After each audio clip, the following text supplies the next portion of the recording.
Okay. Speak of the devil. Recording in progress. I'd like to welcome everybody to the January edition of the Tips and Tricks SIG. Being the first meeting of the year, welcome everybody, and Happy New Year's to everybody. Our typical format will be our open forum, and then we can go into discussing the topics of some of the topics that I had sent out. With that being said, who'd like to open up the floor with the first question of the evening?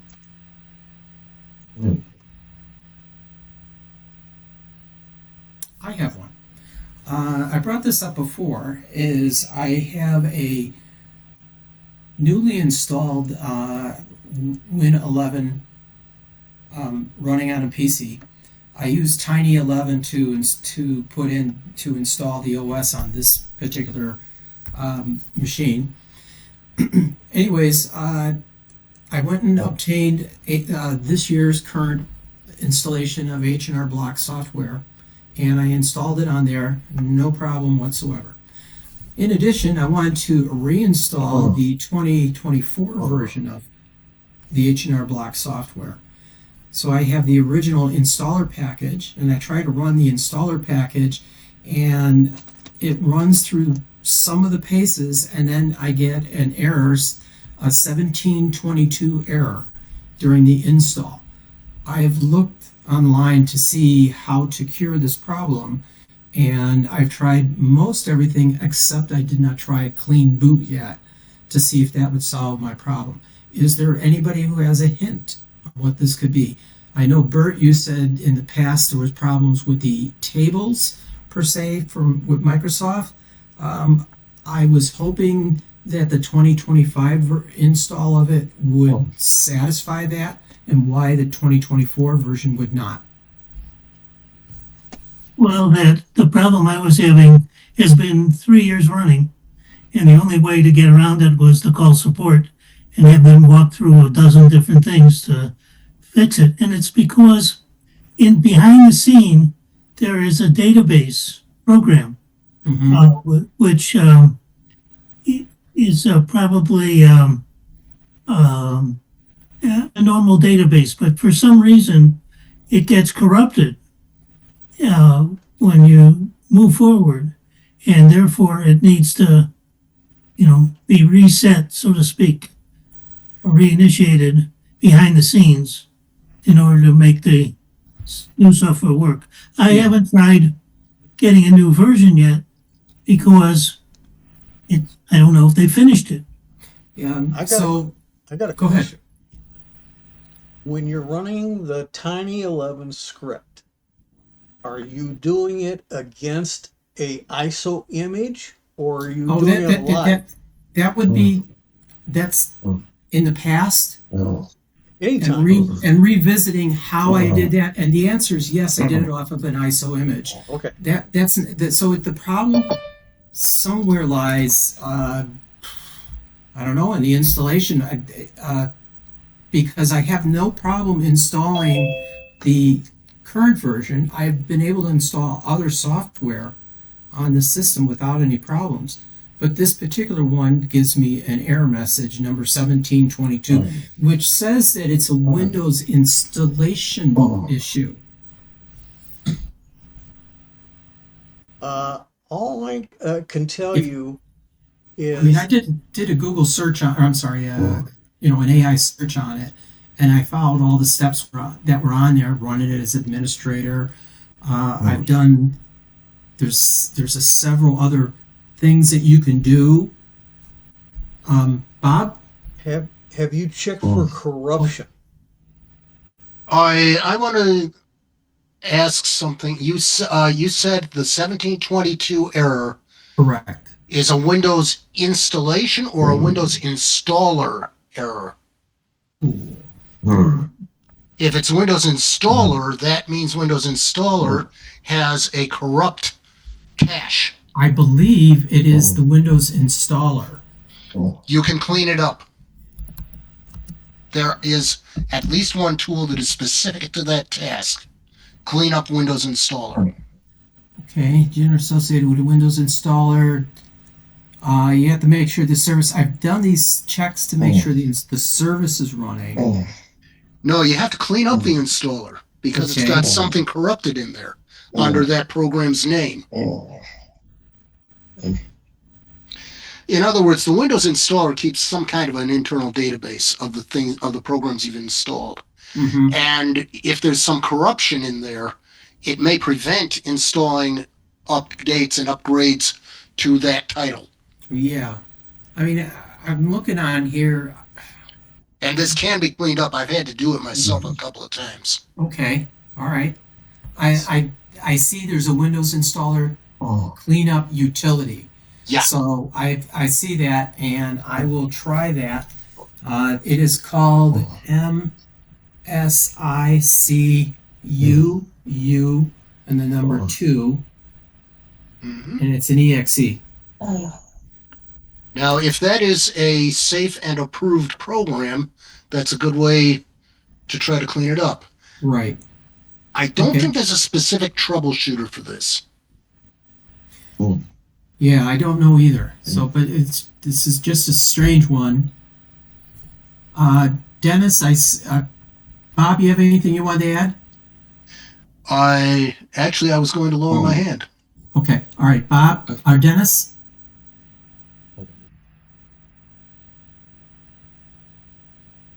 Dennis, you're muted.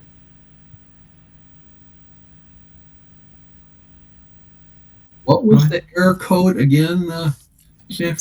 1722. Oh, okay. Windows Updater does get corrupted from time to time. There are tools within Windows to try and correct the issue. They usually work, but there's other corruption that can occur in the system. The only tools that I know positively deal with it is check health in DISM tool and restore health if necessary in DISM. You have to have the whole line. Now, I'm not giving you the whole line right at the moment. And then when restore health is done, the little database of installed Windows software is up to date, and SFC /scan now will report only if there is corruption found. Otherwise, you're A-OK. Right. I was wrong about something. There is a troubleshooter for the Windows installer. Yes, There's a Right. program install, uninstall troubleshooter. right. And that's what I've had to run a couple or 3 times. Yeah, it's Okay. under settings, systems, troubleshooters. Yeah, it's a Microsoft Program Install Uninstall Troubleshooter. Yeah. This is what it says online. Yeah. And I have successfully used that on occasion. Yeah, I have had to do that myself. Dennis There or Drew? was one time that I had the inability to install Windows updates, and I asked ChatGPT what to do. It told me to open up an administrative PowerShell, and it gave me a series of commands to run, and it deleted and reloaded things and cleaned it up, and all of a sudden it started working again. Okay. Yeah, that's for Windows Update. That's a special case. It has its own cache and its own cleanup tools.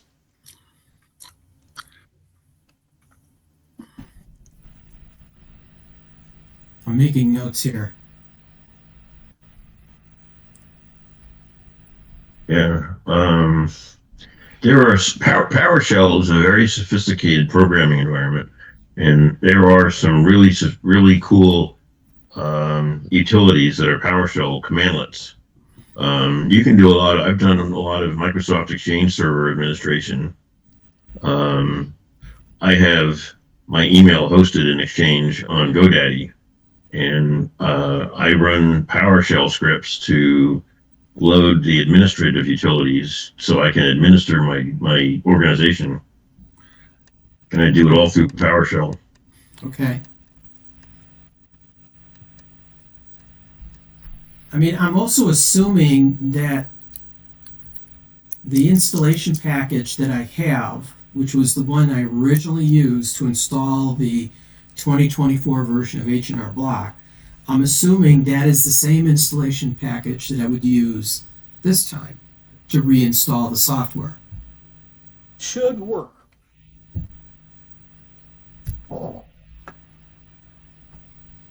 Okay, we've covered my question and problem. So, wait a minute, what's the brand name again?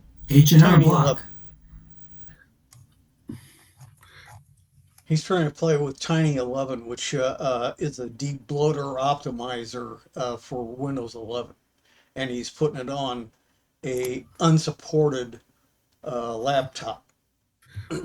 It's actually, but it's a base machine. It's what do I got? A Core i7 processor on this old box here. It just doesn't have the GPM in there, but I've been keeping it up. So, was nice with nice, not nice is when Tiny 11 did its install, it basically wiped most everything. In terms of references, it didn't wipe the drive.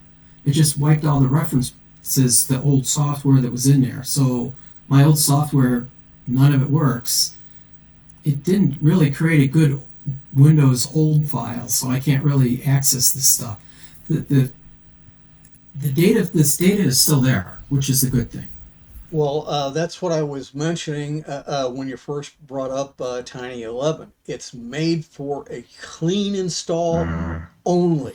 And if you try and use it to update an existing running system, you're at your own risk because it Right. can screw things up. And it did. It did. Well, I was not prepared for what it had done to my machine. But, Well, that's why you're supposed to have backups before you do Right. stuff like this. And my backups became corrupted, so I was SOL.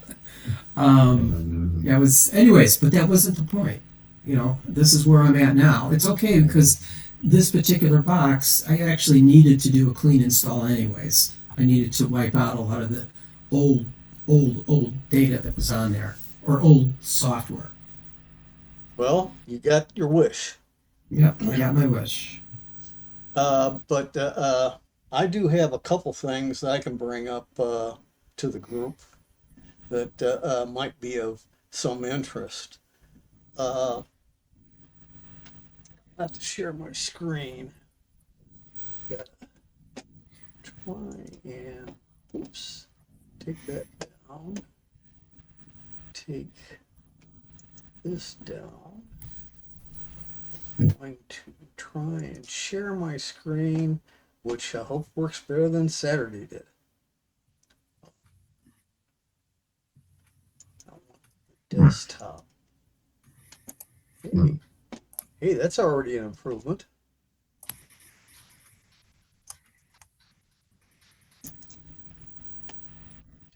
Now, on the desktop right now, I'm going to hold down the Windows key and tap the R key. Ooh, what happened? We're looking at a different desktop.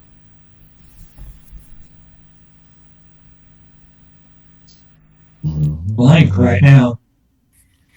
Oh, except for your toolbar It's at dead the bottom. right now. I don't see anything. Yeah, that's what I'm getting at. And see, the thing is, my screen is 100% blank, like a dead machine, and it's turned off. So I'm not even sure how you're getting an image. Now You it's try gone. the F7 key and see if you have a different display going. I don't know what it is yet. Hit the F7 key and see if that shows a different display. Oh, great. Well, go ahead with other things, Nat, because right now, good old Microsoft is throwing in an update, whether I want it or not, because it started the machine over. Oh, lovely. Okay, so Tim, do you want to walk me through it, and is this something I can do on my machine? Yeah, you can do it. All right, so I'll share the desktop, and you just Share walk your me through screen. whatever it is you wanted. At least us on to- one of them, maybe the other one too. Sure. And then I will do this, and then I will do a Windows R, which is the command line. Okay. Now, in that box where that blue is at, it's going to wipe it out as soon as you touch the keyboard. You're going to type in shell colon APPS as in Sam folder. Enter. Okay. These are all the apps on that machine. So the apps are a combination of your installed regular programs, features that come with Windows itself, and applications that came out of Microsoft Store or are with the install, but did originate from the Microsoft Store. So this is that little run box line, putting in shell colon apps folder gives you a snapshot of everything you got going on this machine right now. It might work on Windows 10 as well because I can't see any restriction in doing it.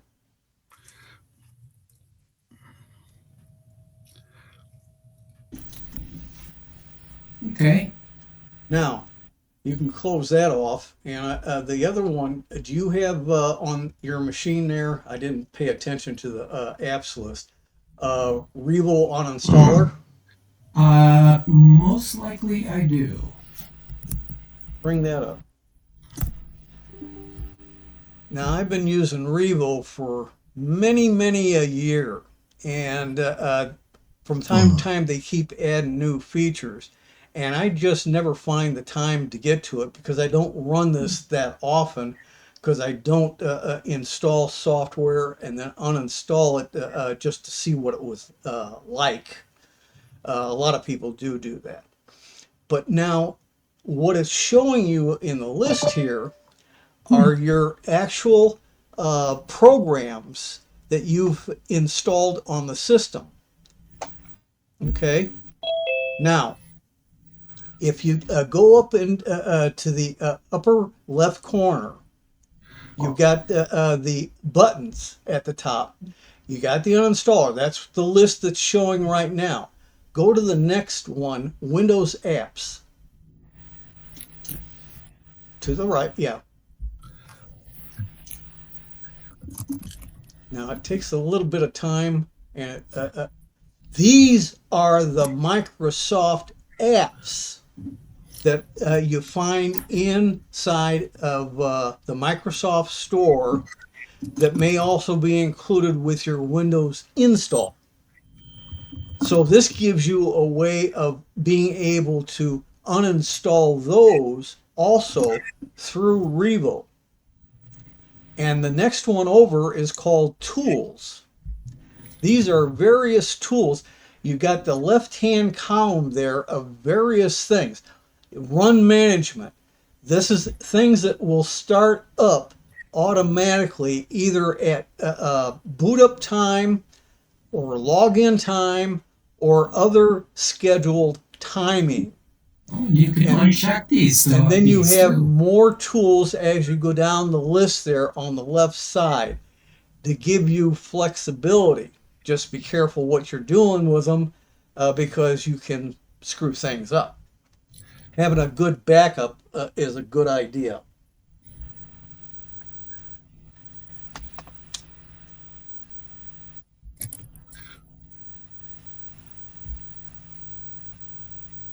Wow, did not know this stuff existed. I know. Well, I'm guilty of it myself, mostly because, like I said, I just never ran the program that often. And when I did, I wanted to get something done, get it out of my way to be doing something else. and never took the time to examine those. I found this out in a video, and I'm gonna. Anyone ever used hunter mode? I have. Explain how this works. Let's say you have a program that you uninstalled, but there's things left behind, like McAfee might leave behind a folder called McAfee underneath programs. Mm-hmm. You can engage hunter mode and point it at a file name or a folder and let it go hunting for what it needs to remove from your system based on what it knows about that app. You know, when you install the Revo Uninstaller, they build over time, over the decades, a list of software programs and what executables and directory structures and things pertain to different programs. So it learns what it has to do to remove a program that is no longer in the Windows install, uninstall list, but is still there. Mm-hmm. And see, the thing is, Windows has a built-in uninstaller that can be addressed from several different angles. You also have some third-party tools that have general uninstallers, but they do not give you what Revo or Geek uninstallers provide, and that's the scan to find out, was there anything left in the registry with that application we just uninstalled? Is there any residual files left over? It will delete them unless they're open at the time, in which case when you do a restart or a shutdown and then a startup some other period of time, it will get rid of those extra files that were open at the time of the scan when you removed the program. So those are the only two programs, Revo Uninstaller and Geek Uninstaller, that do have the scanning feature to clean out garbage that will accumulate over time. So if you have an installation for, normally with Windows, you would have a 10-year period. You can have a very bloated registry, and when your boot up occurs, it has to read the entire content of the registry to load in everything and set the necessary settings for each and everything it loads in. So if you've got a lot of dead wood in your registry, it's going to take a lot of time, increasingly over time, to go through that database and be able to get your system up and running. And if you have dead wood in the way of files that were left by the application, the uninstaller didn't remove them. And I've only seen a small number of applications that when it does the uninstall, it got rid of everything in the registry and got rid of everything in leftover files. So that takes up storage you can't use. It's tied up, doing nothing but taking up space. Yep. Which is why you need a bigger drive. Yeah. I just keep going out and upgrading. I need a 10 petabyte drive. You can buy me one. Yeah, well, it's that. You're not the only one who needs a lot of data space. Well, if you don't do cleanup, then you got to have bigger and bigger drives. Yeah. And that's ridiculous. And right now the prices are ridiculous and they're going to get worse. Well, I had a 1 terabyte C drive, and I do a lot of virtual machines. Aside from having all the software, I have Windows Subsystem for Linux, which takes up a lot of space, and it grows as a virtual environment. And so I learned that I had space inside my laptop for a second drive, so I put a second drive in, moved all of my hundreds of gigabytes of virtual machines over to the D drive, and the C drive looked half empty. Yeah. Now my C drive has no virtual machines on it yet. That 1 terabyte drive only has about 100 gigabytes of free space. Yeah. And I have gone through with utility programs that find duplicate files. I don't store, data, video files or games or virtual machines or documents, anything on the C drive. Yet, I can't seem to get below 800 gigs. Check. Did you say that was a Linux? It's Windows 11 Pro. Oh, it's 11 with Pro. with Windows Subsystem for Linux in it, and the Linux, it takes up just under about 800 gigs, or no, it's not. It's whatever the Linux is. It's not the massive amount of space. I can't. I go in and I've run WizTree and everything and Dupe Finder, and I have removed pretty much as much all of the big stuff. I've gotten rid of all the ISO files, all of the big downloads, and I can't seem to free up more than 100 gigs of space. Have you checked your Windows side-by-side folder? I don't know what the side-by-side folder is. What is it? It's called. It's WinSXS. Right. That, Tim, you want to explain what that folder's purpose is? It's a garbage can. Well, no. What it is a ghost copy of critical pieces of software that's part of the operating system, and it does keep at least one old version so that you can roll back if you want to, but it does collect garbage within it, and there are DISM tools, that's command line, that will clean out the extra garbage. And there used to be one other third-party piece of software that also could do the same thing, but that changed about 2023 or 2024, and it doesn't do that cleanup anymore. All right, so Drew, I'm showing you, this is my Windows Explorer. I'm just exploring the drive. So I'm in Windows folder from root. And here's the subfolder WinSXS. And if I do a properties on mine and let it go, you will see, I'm assuming you could see how big this folder is.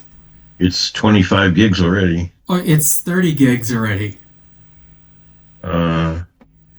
So if I go into C. So do it on yours and you'll see. I believe, Tim, the only way to clean this out is do a clean install. No, I clean it out periodically myself on my machines. Okay. But I use the command line, and that's the tool that I use. WinSXS. That's the name of the folder under Windows. Right. And so and now, as you saw, mine is almost 40 gigs. Is how big that folder is. All right, so mine's counting up right now. It's just past 8 gigs.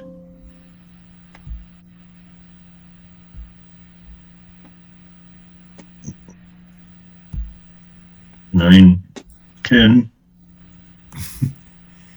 And it stopped, 10.5. Okay, so this is not your big culprit either.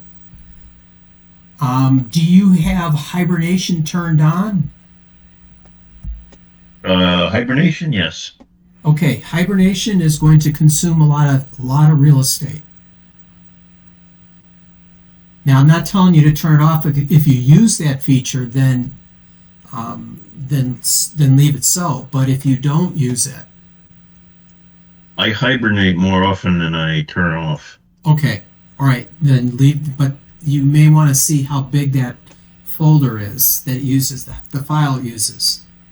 Yeah. Anyone know? Can anyone advise him on how to check that? You just look for hybrid hybrid sys is the general name of the file, and it's at in the root of the C drive itself. Okay, but how? Where is it you control? Can you control the size of that file? No, that's the headache. Usually, what I do there, the page file and if hibernate is used, and if it'll let me do it, and it doesn't always let me do it, I try and move that and restore points to a secondary drive. That way, it's off the C drive. But the hibernate almost always goes back right on the C drive, and I can't do anything about it. But page file and restore points can be moved off to a secondary drive and a minimum footprint. But hibernate is a pain. It depends upon the characteristics of your individual machine that you are running as to how big it has to have one. You got lots and lots of memory and drive space. It's got to have a bigger footprint than somebody who has kind of a normal at-home computer installation. Yeah. Because I've cleaned out a lot. I could get more nitpicky and get rid of stuff, but I'm at the point now where I know that I know how to use Macrium Reflect to make images and transfer images from disk to disk. So I'm probably going to just invest in a 2 terabyte drive and replace the 1 terabyte with a 2 terabyte.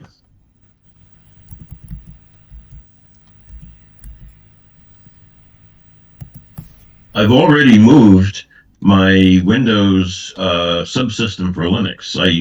I went into ChatGPT last week and I did a project, and I learned how and where WSL stores its virtual machine files. And there are specific PowerShell commands that you can run to physically move your virtual machine from the C drive to the D drive, which I did. So WSL is no longer even living on the C drive. It's on the the secondary drive. So I'm at a loss.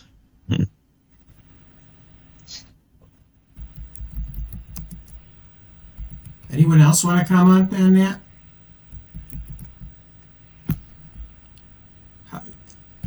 Have you tried running anything that tells you your like tree size, trees directory?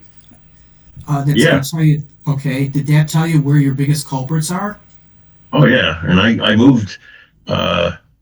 Macrium Reflect creates by default Microsoft virtual machines, and Microsoft virtual machines, unless you know how to move them, default to the C drive. And I was using, I have a fairly full C drive, so when I take an image of the drive and then I create a virtual machine of that drive, it takes up an enormous amount of space. Just one virtual machine takes up, hundreds of gigabytes. So it's at the point. I'm at the point now where I need an extra 400 or 500 gigabytes, and I'm not going to find that deleting files. No, you won't. Unless unless they're big photos or video files or something like that that consume a lot of space. No, I don't do a lot of video editing. All my virtual machine disks are not on the C drive anymore. Um, I have an enormous hundreds of gigabytes are in my app data folder. If I look at the properties of my app data folder in my home folder, that's a few hundred gigabytes. And there's nothing I can do to move anything out of there. That's all in hidden folders. Mm-hmm.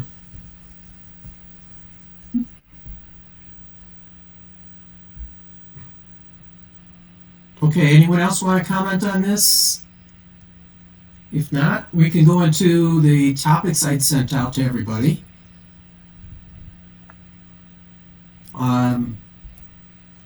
Just tell me which one you'd like us to discuss by its number. I got to go back into email and look. Okay.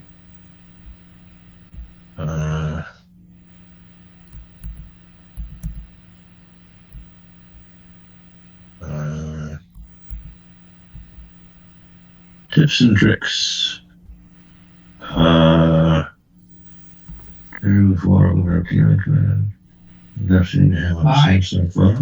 Number 5. You can print anything from your phone. Okay, that's a good one.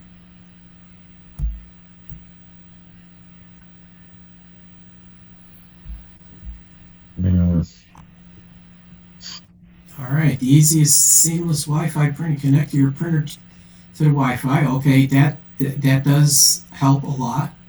This is interesting because I actually went to a customer's house this morning and fixed a phone not being able to print to an Epson printer. Putting your printer on the home networks means you can print any from any compatible device.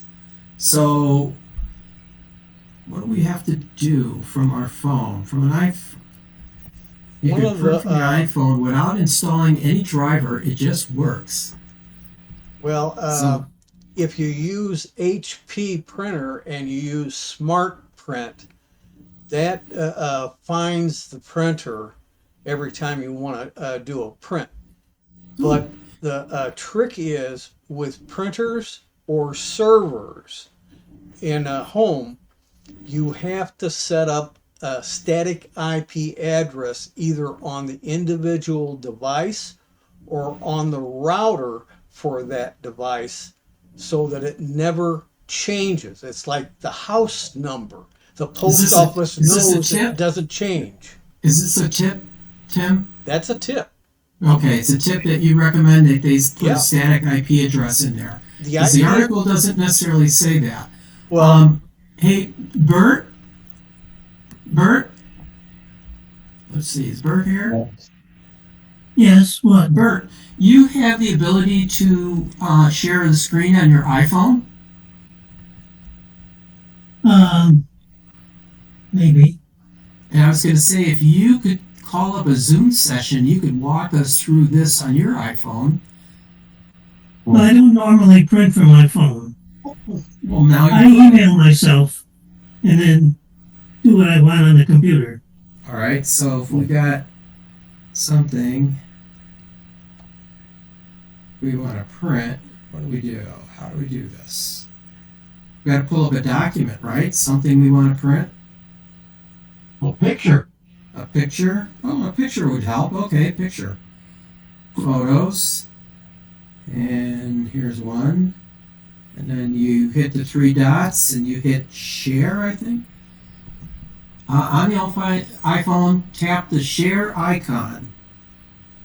Okay, so there's the share icon at the bottom. With the up arrow pointing up, 3-dot menu facing, there's a 3-dot menu. Downward facing arrow. Where's that? There's an upward AirPlay.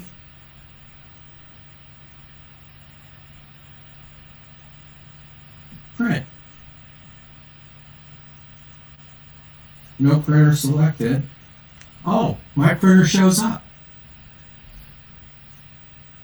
I can't illustrate this to you, but I just walked through the steps here, And as I scrolled down through, I got the print option. It showed right up there. And I've never printed to my printer from my phone before. I've only done it, I think, twice. Right. I mean, it's But Yeah. the real trick is for printers and servers, you've got to have a static address, just like your mailing address. Never changes once it's set up. Normal IP. well, mine is. I'll tell you, I've never set that up on our printer at home. Well- It's worked just flawlessly. I am now printing in my printer, and I've never done that before. You're this you're thing. lucky because maybe the app you're using, like I said, HP Smart Print will find it because Okay, I'm just- normally our devices are set up through DHCP.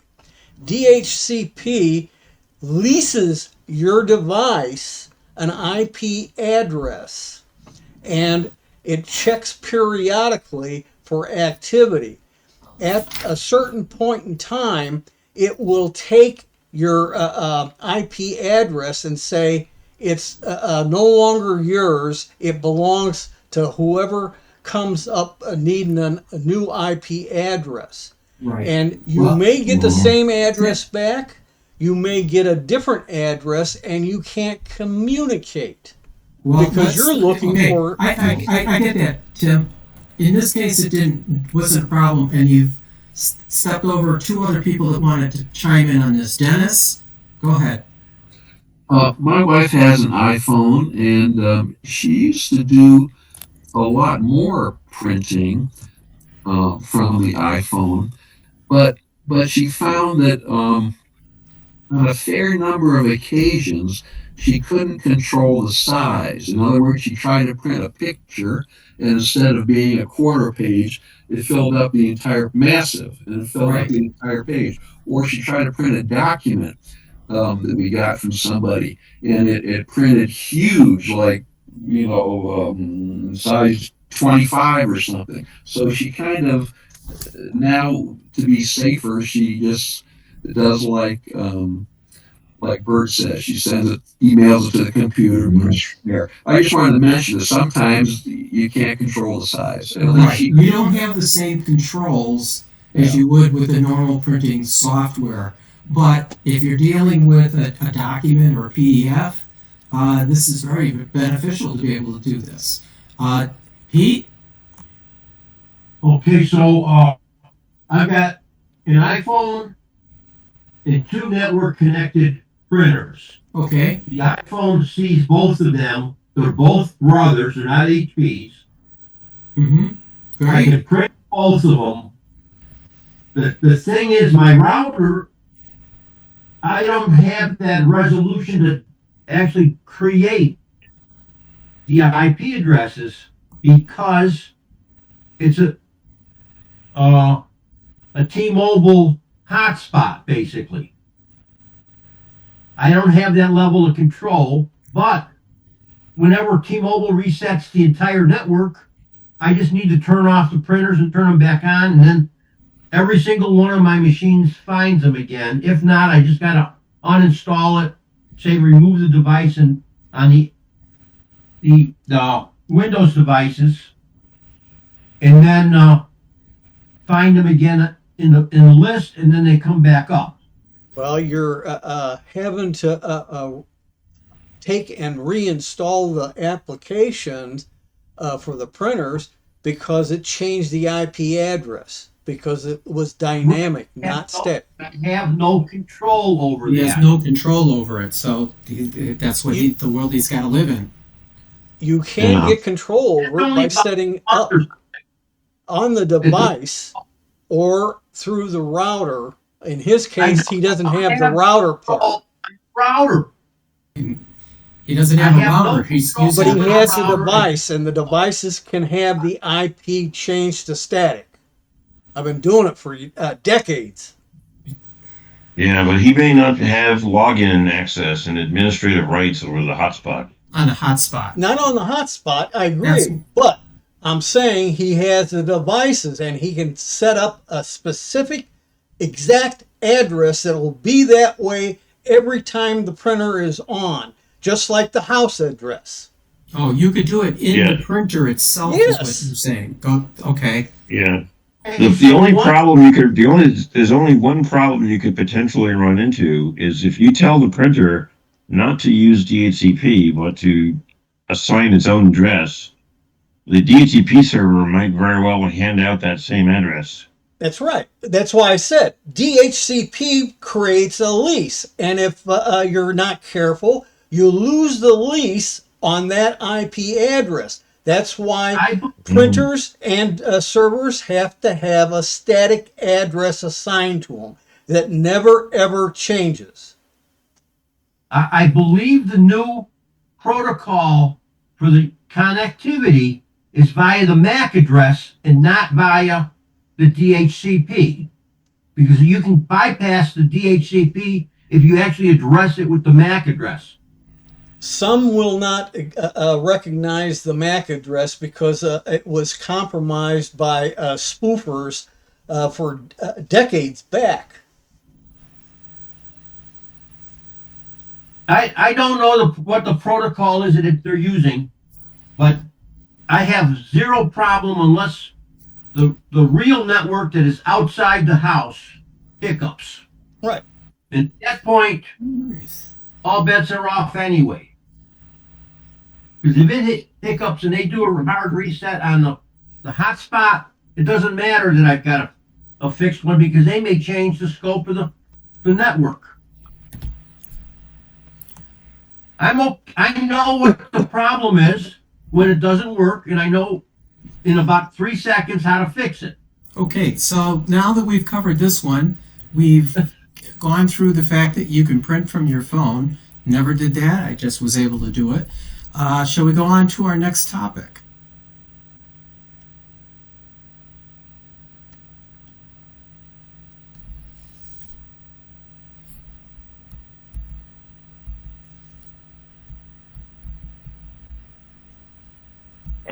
Now we have to go pick, huh? Please do.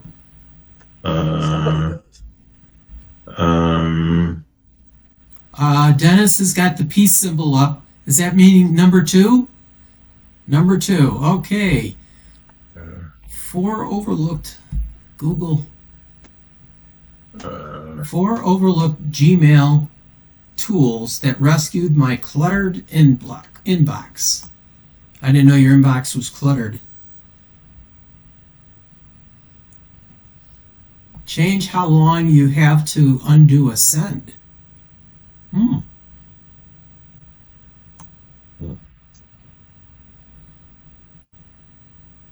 Okay, so I guess you have to go into your settings portion of Gmail and to unsend it. Why would you want to do this? Oh, to undo a send. It's not even very much. No, it's not. What, 5 seconds, 30 Yeah. seconds? 5 seconds for the default, but you can go up to 30 seconds. Some people are Okay. a little slow, and 5 seconds may not be enough time.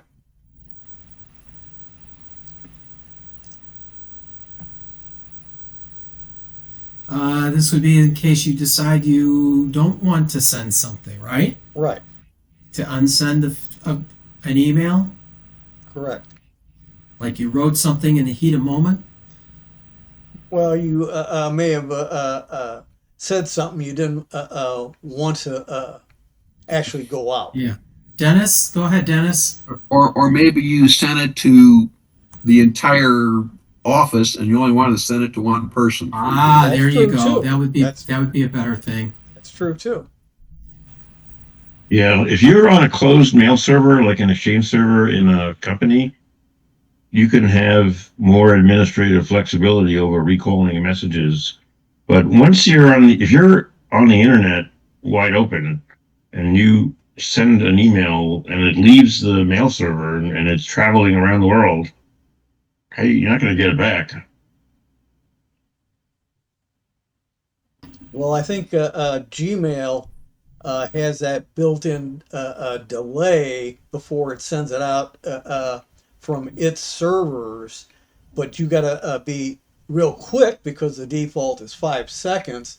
And a recommendation is to possibly increase the time, but your maximum is 30 seconds. And if you don't make that window of time, you cannot recall it because it will have sent it out. Yeah. And You could also have the wrong attachment to recall. Yeah.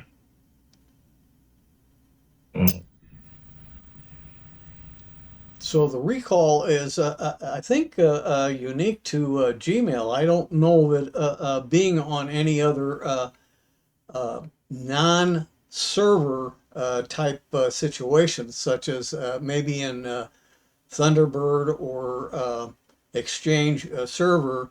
You might be able to have some similar feature. Yeah. Like, for example, I have Exchange Mail for my domain, my King Consulting domain. And each of my mailboxes, I can control from the organizational level what people have the right to do and not to do with regard to recalling messages from that they send to another user in the organization, not to an outsider.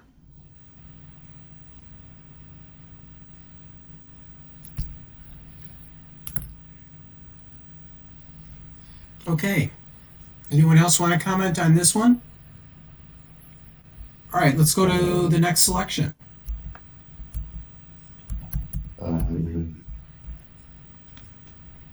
I have a Samsung phone, so I'm voting for number 3. Number 3. Okay, let's find number 3. 4 Windows apps that you need to have if you have a Samsung phone. I don't know what those are. I know one of them is Phone Link.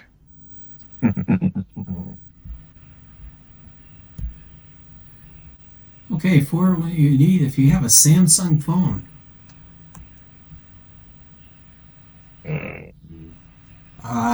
Okay. Gallery. Great pairs. Do you find it worked well together? Yeah. We'll find them on the Windows Store. Right. Samsung created if you go up a little bit, Gallery is the name of the app for managing photos on a Samsung phone. Okay. So they created a gallery for PC so that you can use the same app on your Windows computer as you use on your phone. Samsung Notes I've never used.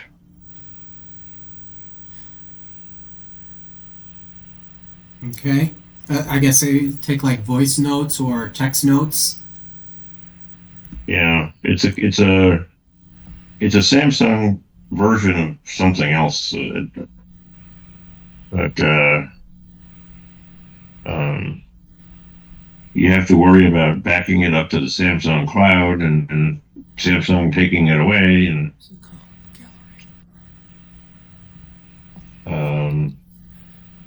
Samsung Flow I tested and have used, and it's okay. It's not great. I use Microsoft's Phone Link instead of which it actually says right here, Windows already comes with Microsoft Phone Link. So you don't need Flow if you have Phone Link. Do you want to explain Phone Link? Microsoft Phone Link, it's great if you have an Android phone. It's kind of mediocre if you have an Apple phone. On an Android phone, it links your phone up to Windows so that if I click on my Start menu, right next to my Start menu is a bar that shows a picture of my phone, the battery level, a button that I can click on to do text messaging, phone calls, look at photos,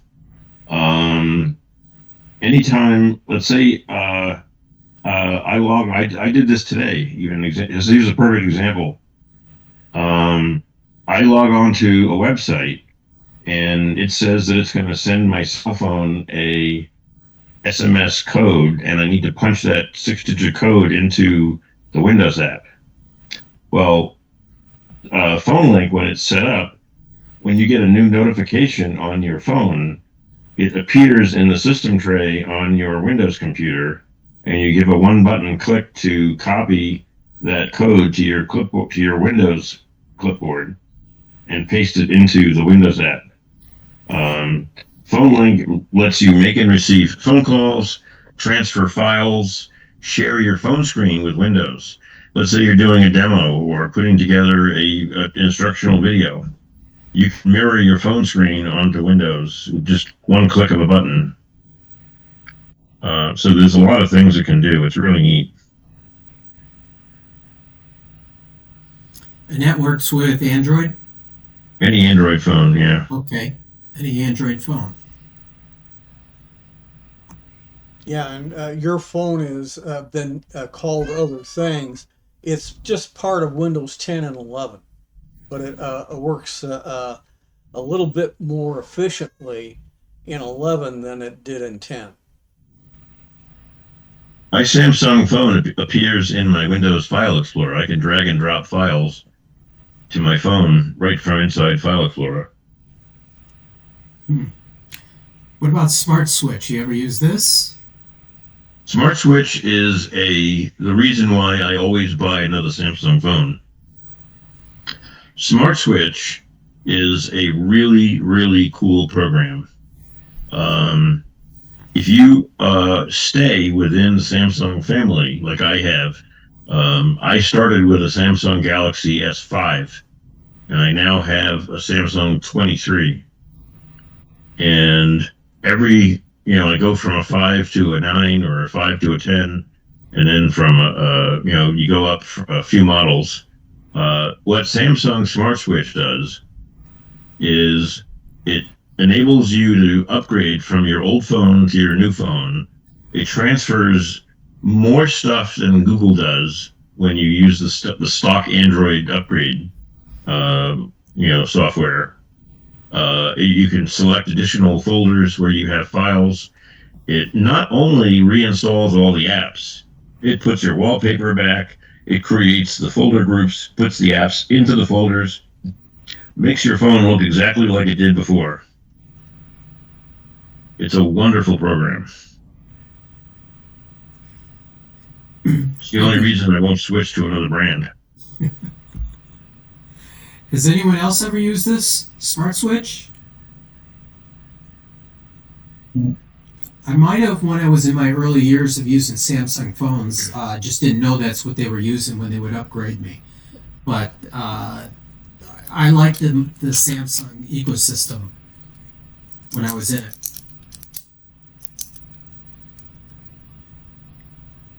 Okay, anyone else want to comment on this? If not, let's go to a new subject. And thank you, Drew.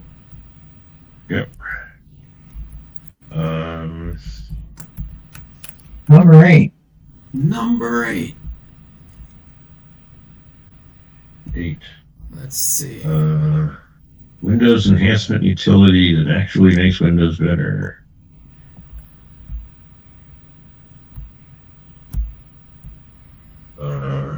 Ooh, blocked. Look at that. Malware Bytes does not like this one. Okay, continue to the website. Let's see what happens, though. Oh, look at that. They're trying to get me to sign up already. How dare they? Oh, I don't see anything going on. that's a screwed up URL. Look Yes. at it. Oh, yeah. It's not a www. Yeah.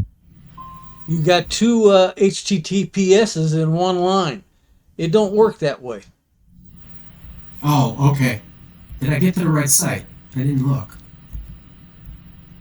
Windows enhancements. Yes. I think you've got to get rid of the first HTTPS up to the second one. So it's the beginning of the line, I think, is messed up. All right. Well, I've got it opened up okay.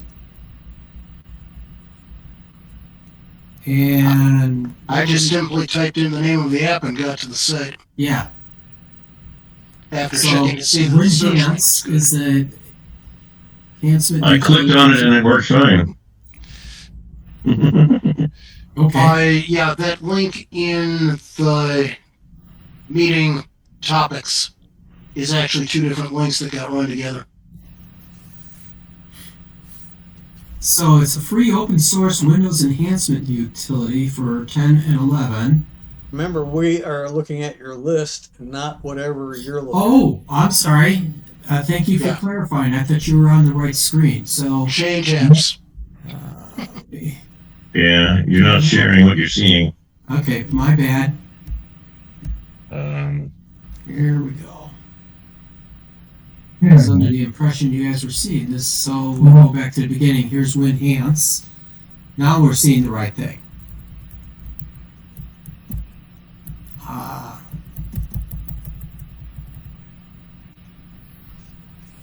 Complete control over Windows 10 and 11 installation, but I'm already done. It's not just another debloater. All the code is available on GitHub.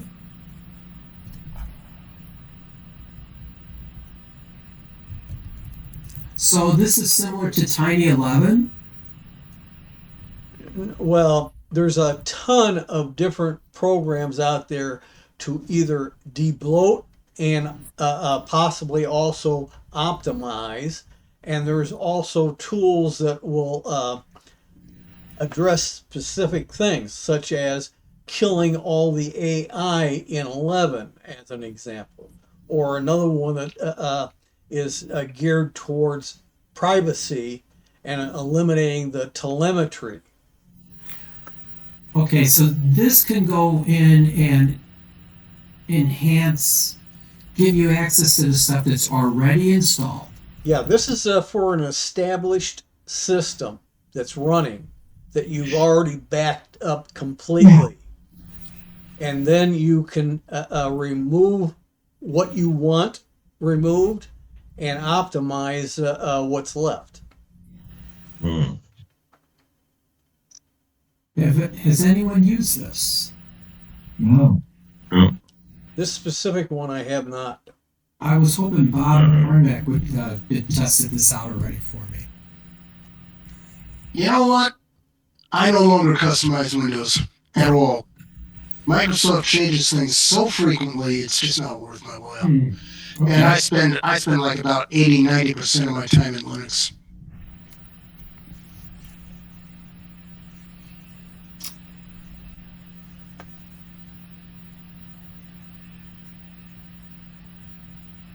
That said, I do have certain tools I use to consolidate some of the settings that are otherwise scattered all over the place. So do I need to go to GitHub to try this thing out?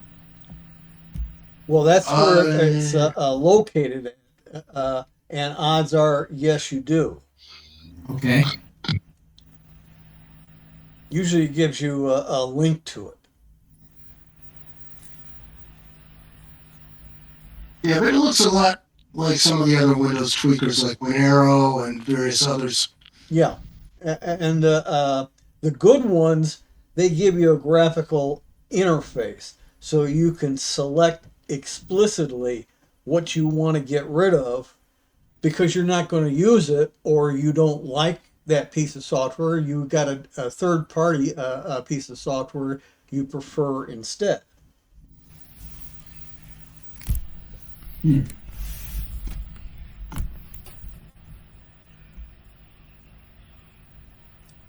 I think this is something that someone would have to test out. Who? Someone would have to test out, like Drew. Oh, no, more like you. Drew, you could just run a VM, run this test, and tell us how this works. Yeah. Well, there's no saying I'm not going to say no yet.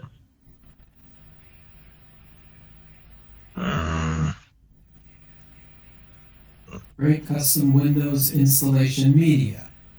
Well, there's a lot of fun things that it will do.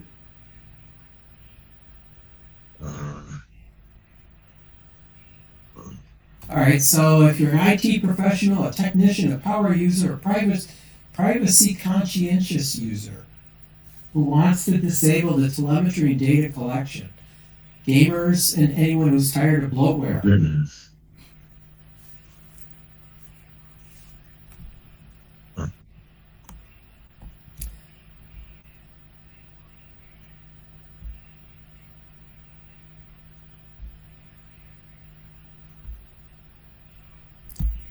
I can say it sounds interesting. I don't know if I'm really going to run up and give this one a try yet. I don't know if you don't put it on a live system. You have a test system that Right. has a copy of whatever the environment is supposed to be, and you test it that way. You don't, Right, I don't mess have- with is it- production. I don't know who here in the group might have a testing system. Wink, wink. Yeah. Well, what I do sometimes, if I really am interested in doing something, I'll take the storage media out of one of my systems, stick in a new piece of storage media that, even if it has something on it, I don't care what's there, can be blown away, and then I can do my experimenting, and then I can take that out and put my original storage media back, and I'm back in business.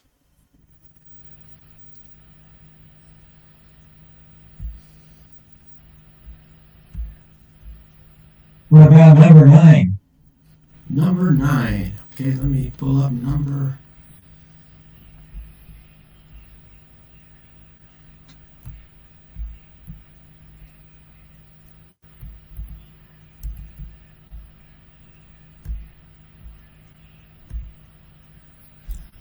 Zero byte.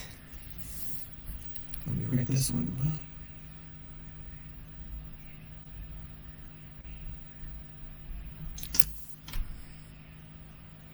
Backup automation tool.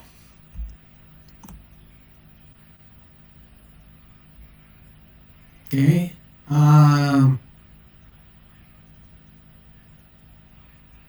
Simple backup system that works.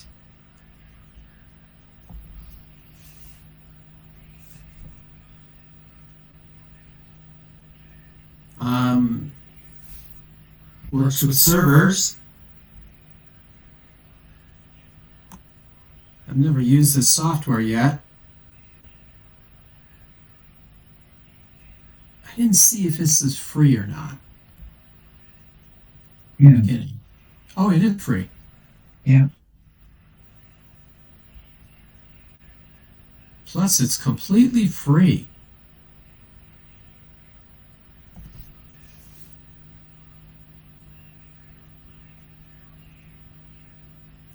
Handles scheduling. Yeah, down at the bottom edge of your screen is something I just spotted.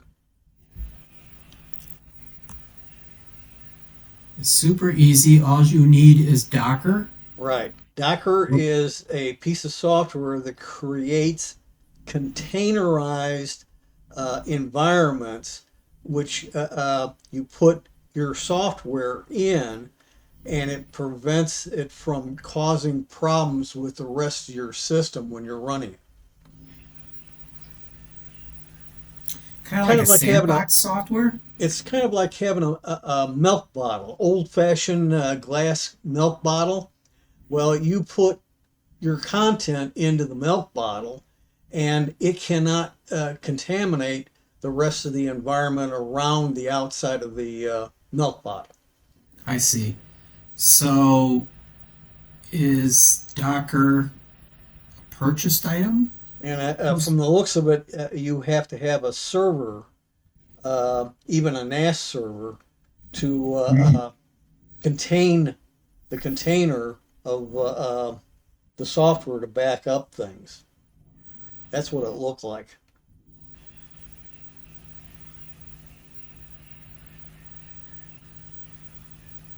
Hmm.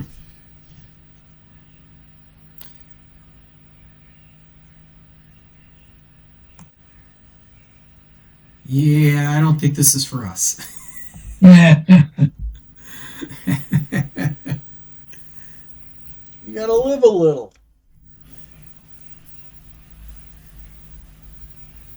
Okay, let's share.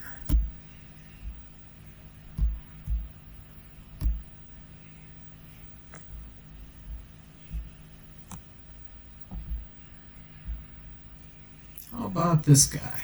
Number 10. Do you guys see the screen? The Yeah. support Windows Toolkit.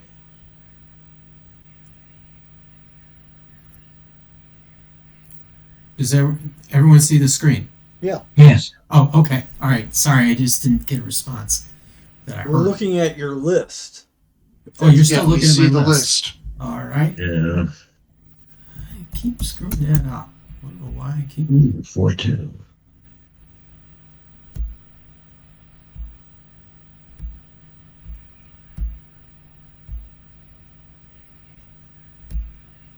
There you go.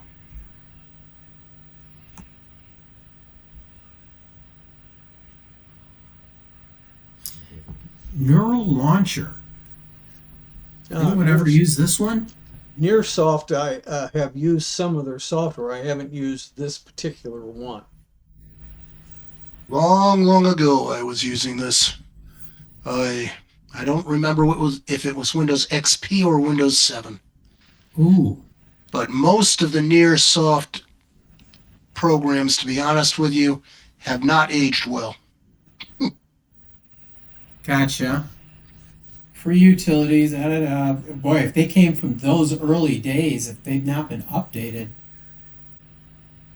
They have utilities there that have not been updated since 2009. Okay. But those areas of Windows have not changed since 2009. Right. Just because something hasn't changed in a very long time, whether it's Windows, Mac, or Linux, a lot of the software still runs exactly the same as it did when it was first released or last modified. Password recovery. Wi-Fi passwords displays on every network on your computer.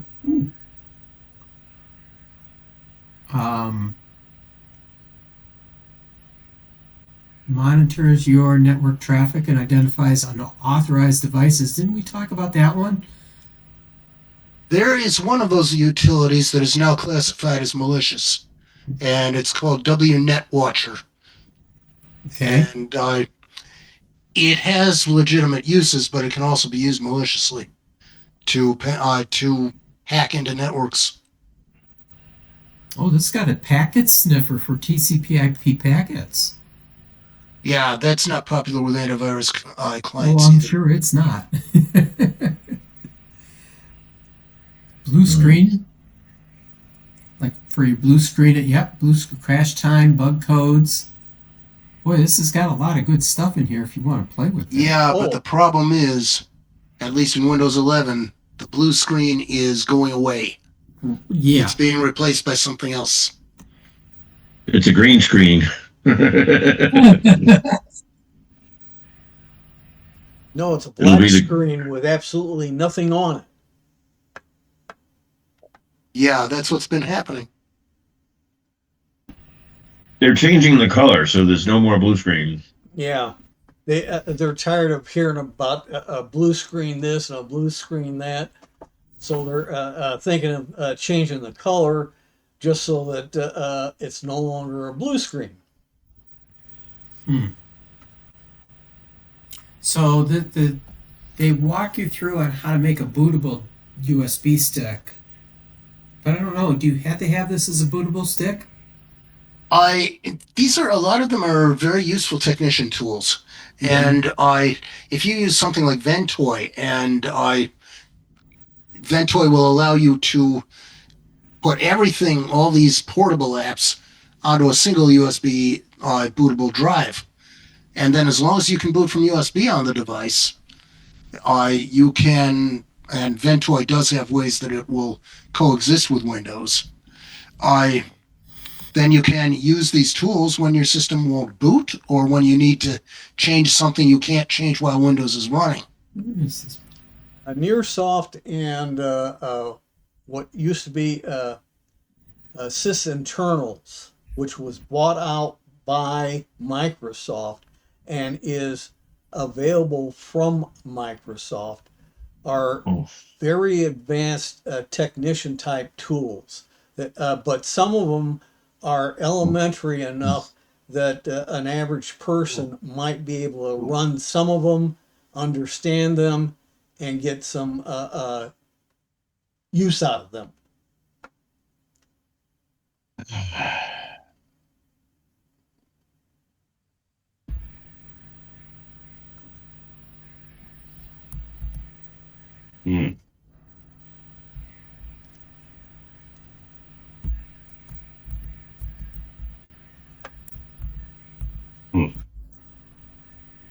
Okay, next one.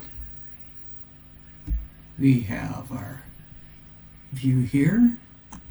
Any further down, iMessage, freeware alternative. What are the ones with that you need a magnifying glass to read? Yeah, sorry. Let's see if there's a tool here. Duplicate files. Maybe Drew could use this. Look for duplicate files. Of course, readmes are going to be very popular. At least in the old days, they were. Yeah, It's like you just have to every be software came with a readme file. You have to be careful with duplicate finders because sometimes they're not absolute duplicates. So you have to Right. examine all of them to see, oh yeah, I can get rid of What's this one these, called? but I don't want to get rid of those.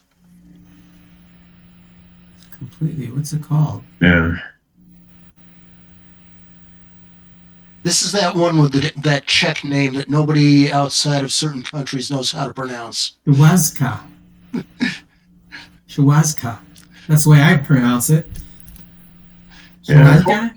In Polish, it might be that, but it's actually in Czech. Yeah. Oh, We could use Terry Moyen at this time because he could probably pronounce it properly. Doesn't store data, connect to the web, or report activities to any third party. It's strictly on your system.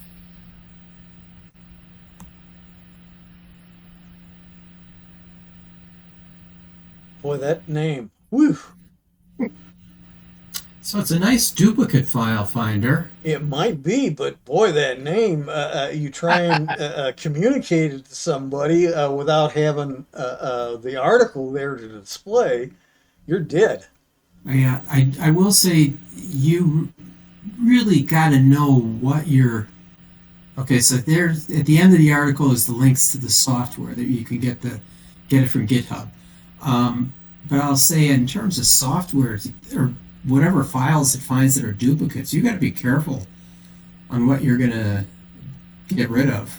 Well, especially if you do touch up on your photos or something like that, you could have, say, the original and maybe 2, 3, 4, 5 different versions of that you've Right. been editing, and maybe all of them are legit, or some of them can be pruned as duplicate. Okay, hopefully you could see this software VisiPic that's up here on my screen. Yeah. All right, this is old software from 2012. I still have a copy of it, and I'm sure you could find it out on the web. This software is great for photos, for finding duplicate photos. What you can do, and I've used this numerous times, it does not look for file names. It looks for the pictures themselves. So I'm going to open up my desktop. I got scanned, and I could do this folder here to, I'll just pick another folder, a couple of folders, maybe this one. here, and then I'll tell it to compare the photos in those folders. And I just picked them out of the blue, and I'll say it's visually not the best software, but on the left-hand side here, up in the corner, you could see that it is showing me two pictures that it thinks are duplicates. Now, as we could tell, they're both pictures from out west, and they're not the same, but they are the same monument, but from two different angles.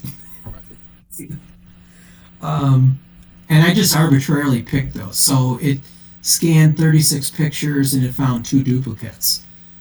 No big deal.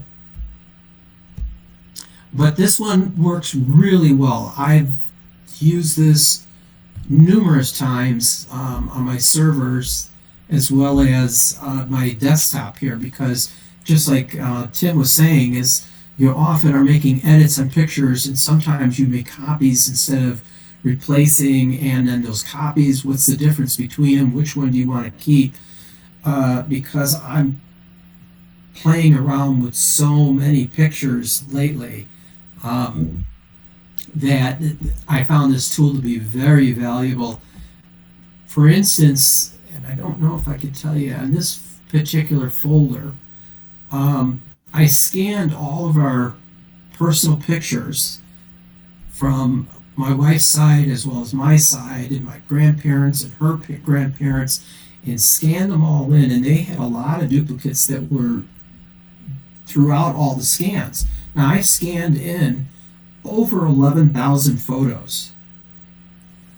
That's a lot of pictures to go through and determine are there duplicates in there, and there are duplicates in there, and this software has helped me narrow it down a lot.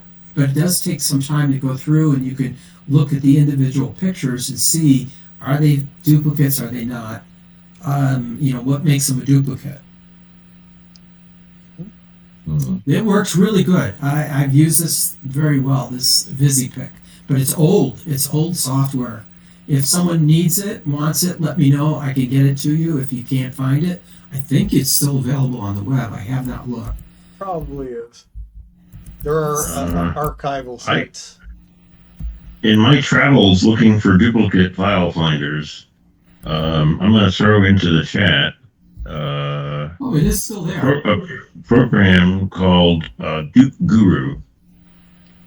And I just scanned my picture folder, and it found, like, for example, I copied pictures from the camera roll into another folder to make a slideshow.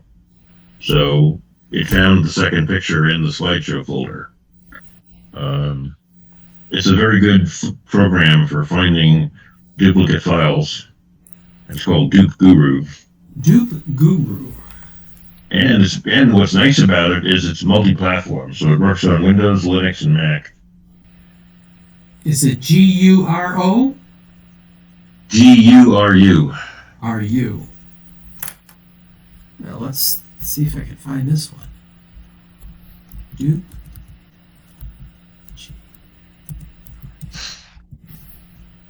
There it is.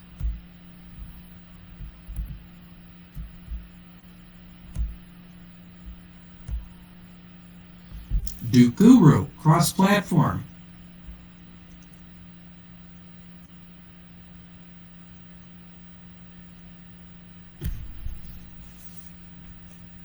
So it can scan file names or content. Mm-hmm. They still have a Windows 32 version.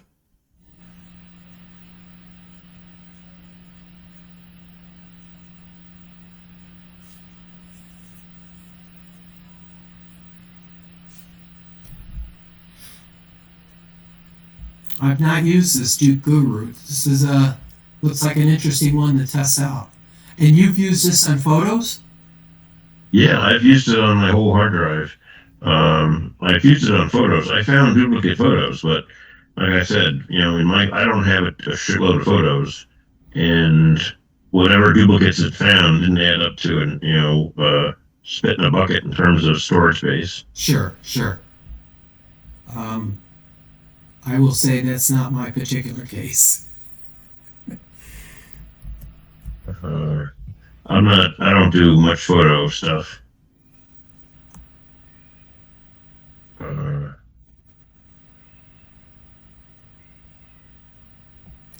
I got my new dog last year, and I've maybe taken 3 pictures of her. You poor dog. Shows you don't. I don't know. You want to fill up your phone with it. Yes, Harry. Can I ask a question that's not on your list? Please do. Okay, just very quickly. I'm experimenting with the free version of Proton VPN, and so far I haven't had any problems with it. Say a week or two from now, how do I make the decision to yes, continue using it, no, stop using it, switch to something else, or buy a legitimate copy of it? What are the criteria that I should use to judge whether or not to continue using? Drew, you want to fill in the blanks on there? You use a VPN a lot. Well, free VPNs are, in my world, a no-no. You don't get much for free. With one exception, I don't know. I haven't tested the Proton free VPN to see what its limitations are. Every free VPN is going to come with limits. Either it's going to limit the amount of data that you can transfer in a window of time, or it's going to control your speed and throttle you down, limit the features. One good free VPN that I'm aware of that I've recommended to people is called Windscribe. Windscribe makes a good free VPN, but again, they have a 20 or 30 gigabyte per month limit of transfer, and then you can't use it anymore. You can buy a subscription to either Nord or Surfshark.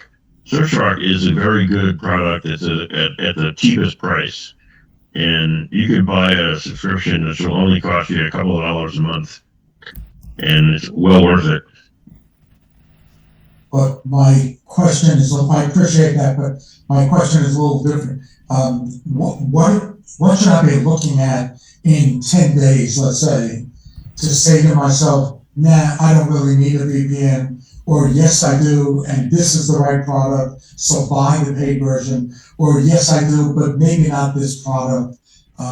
Anybody have any guidance on the criteria that I should use in making that decision? One of the problems with VPNs, especially the free ones, they log everything you do and may sell that information. It may be subpoenable by the courts. On the paid versions, you still may have many that do the same kind of logging, but they may not sell the information because you're paying for it. And that seems to be one difference. But the way the courts are changing the way things, what is admissible and what is not admissible, that's really changing. There was something just in the last 2 weeks that the courts have changed, said that certain information, and I don't remember the details offhand, that they thought was private and couldn't be used as evidence, now can be used as evidence in a court case. Proton is in Switzerland, and they maintain that they do not have logs. They say they don't maintain logs. Don't know if it's true, but that's yeah. But in Switzerland, they changed some of those laws. Oh, and here's a limitation: one device connection at a time. So if you decide that you want to use Proton VPN, you can only use it on one computer.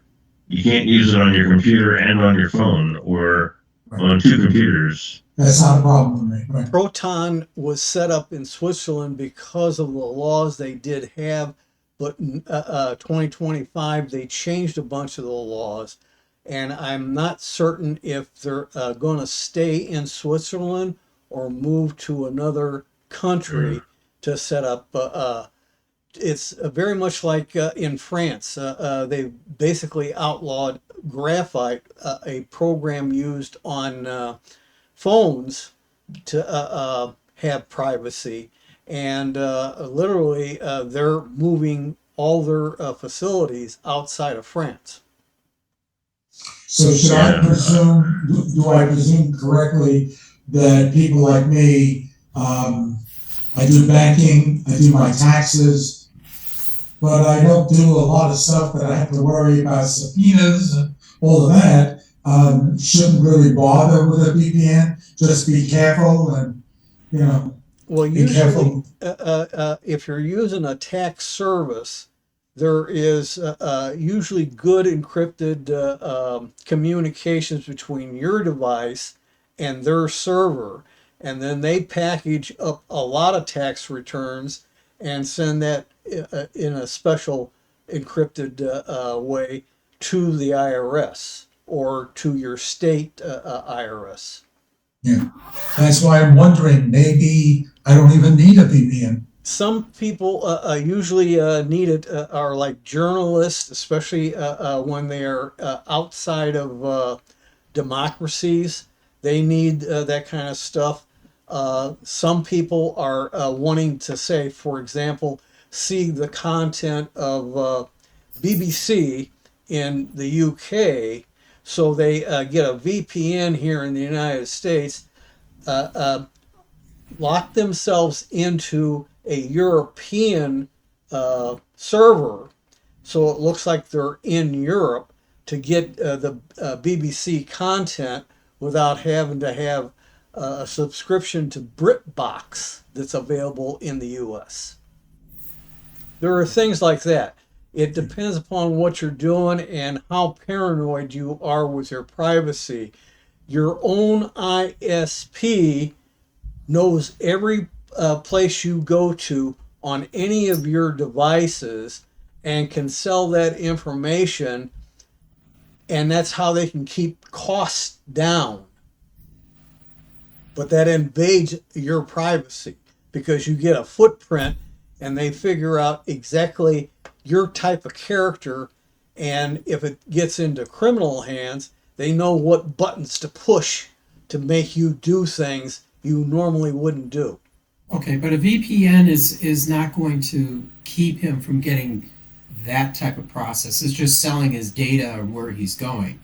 So Harry, only you can make a decision on whether you need a VPN or you don't need, based off of what your characteristics of what you do on the web. Yeah. What about Windows Defender if you're using Windows? There's a VPN attached to that. Oh, really? No, there isn't. No. Windows Mhm. Defender does not have a VPN. No, it doesn't. There is if- a If provision. you seriously need a VPN, you have to pay for it. 1 second. No, he's partially right and he's partially wrong. Windows itself has the provision for incorporating OpenVPN within the Windows operating system. But another characteristic of a VPN, you're going from your device, wherever you are, and it goes to a server encrypted in a tunnel. Now, when it gets to that server, it goes out on the internet just like any other traffic. And then it has the address of that server so that any reply comes back to that server, which then figures out it belongs to you, that information, and sends it down to you. That's how a VPN works. It's a partially, but not end-to-end encryption. End-to-end encryption is something entirely different, and I only know of that capability through third-party services. Okay, and if you guys look at the screen, I brought up an article about what Bert was referring to about Windows Defender Just having a continue. VPN, and that service was discontinued in 2025. So they no longer do have that. Yeah, that's where the OpenVPN can be installed into Windows to give you that internal VPN from that machine out to some server on the internet. And then it becomes public. So let me ask the question the other Yeah, way. Harry? When you say paranoid, yeah, to a certain extent I'm paranoid, but more politically than in terms of this kind of stuff. But my grandson said, well, I and my wife are searching Amazon literally every day, half an hour every day. Somebody finding out what we buy on Amazon, I can't get all that crazy. But a 23-year-old is crazy that his grandparents are that vulnerable. And I don't know how to assess that. Well, see, the thing is, unless Amazon itself had an endpoint of VPN that you could directly connect to, you're connecting to some other company's server, and at that point, it becomes public access. And then it comes back to that server and then back to you. Whereas if you use an application on your phone or computer like Signal gives you end-to-end encryption from your connection to whatever connection you are making. So it's end-to-end encrypted. Bob? Amazon keeps its own records of what you do when you're at Amazon. Right. You can't erase that. That's So nobody's protecting anything by using a VPN to get there. And they don't allow you to use a VPN if you're shopping. Yes, they do. You Oh, can they do? yeah, Okay. because the VPN is not connecting directly to that, but there are sites that will block a VPN if you use it. I had it already, and then they recently in 2025 changed their policy, and now I can use a VPN to some server and still connect to that business and conduct my business. But there are Right. sites that Pete? won't. Pete? Yeah. One of the uses of a VPN for the small guys like us is I'm here in Hawaii and I may want to watch a Bears game and it may be blacked out here. Whereas if I connect to a server in Chicago through the VPN, I'm actually located in Chicago then for whatever their programs are. Right. That's Yep. correct. Right now I'm on Maui, but my server is actually on Oahu and Honolulu. Right. When the location services come up, until they recognize me because I've got an account with somebody, I get the stuff from Honolulu rather than Maui. Right. The ads are over there, so that would be one purpose for having a VPN. If you wanted to actually, that's the thing for using British TV too. Well, that's like I said, BBC as an example. That if you want to see the content of BBC, you connect to a European server, and they think that's perfectly fine. They don't know that it's being routed back to the United States. Drew? Yep. I like to watch or actually listen to the Red Sox. I do a similar thing. I have an app on my phone that plays the Boston sports channel. It plays the Red Sox games in the summer. They only allow you to stream the game if you're in the local market. So I have to connect my VPN to Boston. Now, if you buy a VPN from one vendor versus another vendor, or you get a free version, the free version is likely to have maybe one or two places that you can connect to.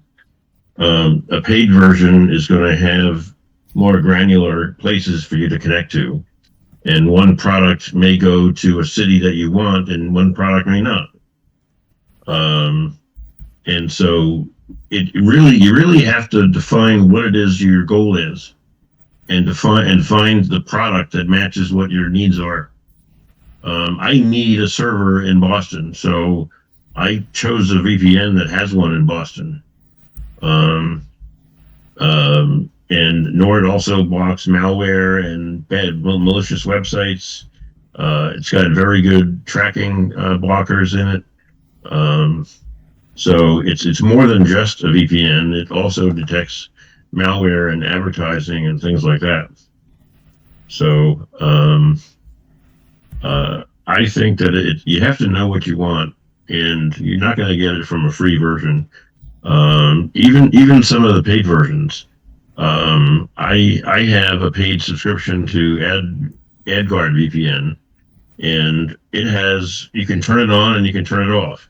I paid $50 for a 5-year license, and what I got for it was no granular control. I can either turn it on or turn it off. That's about it. I run the NordVPN on my phone 24/7, and I went into a Wawa gas station the other day, and I wanted to sign up for their app in the Google Play App Store, and they said, "Sorry, buddy, stop your VPN, and then we'll let you sign up." Well, NordVPN has a stealth mode, something that not all VPNs have, and it's designed specifically to obfuscate the protocol so that it makes it difficult for IT departments to detect that you actually are running a VPN. And they call it Nord Whisper. And I switched to the Nord Whisper protocol, and all of a sudden, Wawa didn't complain anymore, and it let me sign up even though I was connected to my VPN. Okay, thank you all. Thank you, appreciate it. I think, Bob, you still had your hand up, did you not? Well, I did want to mention one thing. Just about the fastest way to get onto a government watch list is to make excessive use of VPNs. Oh, good way to irritate them. Okay. And in the current political climate, you don't want to get into that category. Okay. Unless you want to be in that category. All right, next question, new direction or topic.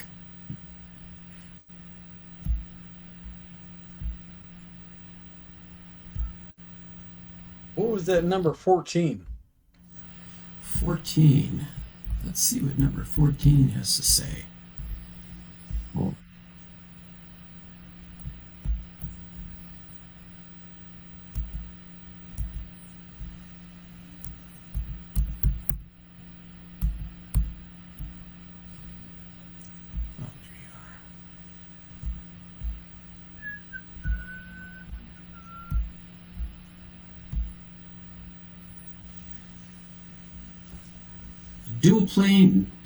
Dual pane manager.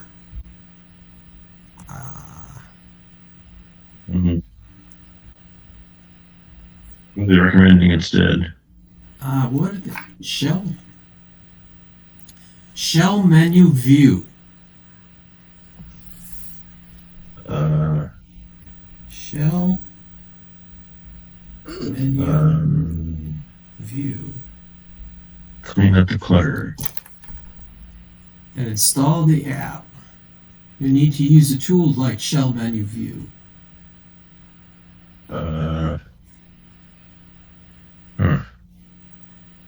So this is kind of what it looks like, is you could have multiple panes of Explorer open. At least two.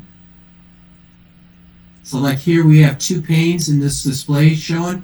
There's one behind here and one in front. Or is this his action bar? This is that's a context menu. Yeah, that's a context menu. Okay.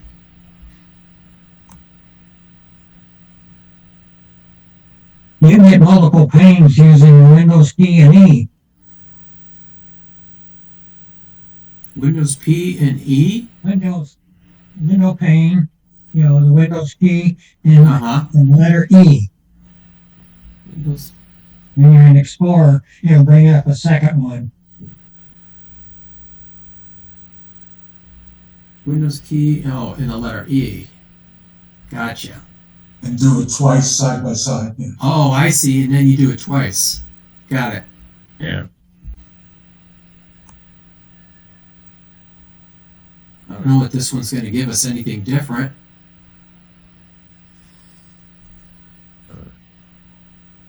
Files in one commander. Oh, this is a different one. One commander. That's what I use. Well, there are this idea or concept goes back to Midnight Commander and some other similar file explorer third-party applications where they'll give you side by side two different looks of your data so that you can easily transfer from one to the other. They usually like to have this in place of current File Explorer having multiple tab capability.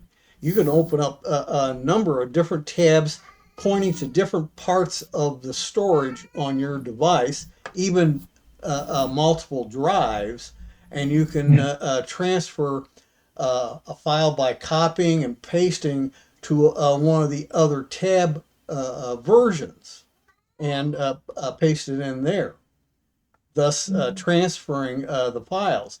But some people like to see both the source and destination in one screen and not have to change the tab to go from one view of one location to another view in another location. Right. That's what makes one commander nice is you can have a tab on the left and a tab on the right, and you can just drag across. Right. And there's, I think, one or two, and I don't know if they still exist, file type explorers that gave you more than two, a source and a target location. They gave you, I think, 3 or 4. But I don't know if those ever survived or not, and I don't even remember the names of them anymore. Well, I've installed a file manager called Files. I have a double commander. I have one commander, and I've settled on one commander as my favorite. The one that Sanford's showing off here. That's the one that I rely on every day. Well, that's a good testimonial right there.